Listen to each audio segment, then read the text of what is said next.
اب رمضان المبارک اسلامی مہینوں میں وہ مہینہ ہے جس میں گناہ جھڑ جاتے ہیں، گناہ جل جاتے ہیں۔ رمضان رمز سے نکلا ہے، رمز کہتے ہیں پرندے کا گرم ریت میں اپنے پروں کو پھڑپھڑانا، اس سے اس کے پرانے ترتیب جو سستی کی ہے وہ جلتی ہے اور جو اصلی ترتیب ہے وہ نکل آتی ہے۔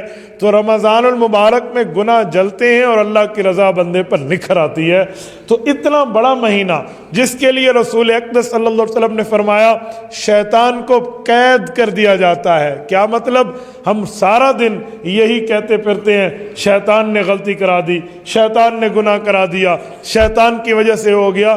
اس مہینے میں قوت شیطانیہ مقید ہو جاتی ہے، شیطان کو بند کر دیا جاتا ہے اور جکڑ کے اس کو سمندر کی تہہ میں ڈال دیا جاتا ہے، چل تیری 1 مہینے کی نظر بندی ہے۔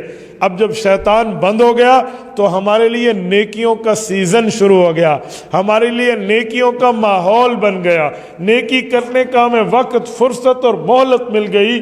تو اتنا بڑا مہینہ، اس مہینے میں اس کی تیاری اس سے پہلے مہینوں میں ہو رہی۔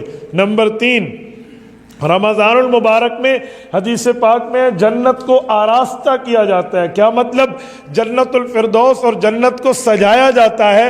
فتحت ابواب الجنہ، امام ابن حبان رحمہ اللہ نے اپنی صحیح میں لکھا ہے کہ جنت کے دروازے کھل جاتے ہیں۔ کیا مطلب؟ کھلنے کا مطلب، بند ہونے کا مطلب مراد یہ ہے کہ اب تمہارے لیے نیکی کرنا آسان سے آسان تر، آسان تر سے آسان ترین ہو جاتی ہے، پھر نیکی کرنے میں رکاوٹ نہیں رہتی۔ پھر اس کے بعد جب آپ اس طرح کی تیاری کر لیں گے پھر اگلا معاملہ فرمایا جہنم کے دروازے بند کر دیے جاتے ہیں۔ غلقت ابواب النار، اب جہنم کے دروازوں کو بند کر دیا گیا ہے، یعنی آپ کے لیے برائی کے ماحول کو کم سے کم کر دیا گیا ہے۔ اتنا بڑا مہینہ، تو اس مہینے کی تیاری رسول اللہ 1 ماہ پہلے فرما دیا کرتے تھے۔ اس پر ایک سوال اٹھتا ہے، کچھ لوگ پوچھتے ہیں کہ جب رمضان میں شیطان بند ہو جاتا ہے تو شیطانی تو بند نہیں ہوتی، شیطان بند ہو جاتا ہے شرارتیں بند نہیں ہوتی، شیطان بند ہو جاتا ہے گناہ تو بند نہیں ہوتے۔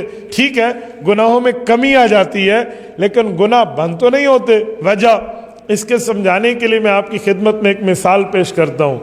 جب سائیکل آپ چلا رہے ہو نا تو سائیکل کو سٹینڈ پہ لگا دیں، گھوڑی پہ لگا دیں، جب سائیکل ٹھہر جائے پھر اس کے پہیے کو آپ یوں پیڈل کو پکڑ کے چلانا شروع کریں تو آپ یوں ہاتھ گھمائیں گے اور سائیکل کا ویل بولیے چلنا شروع ہو جائے گا۔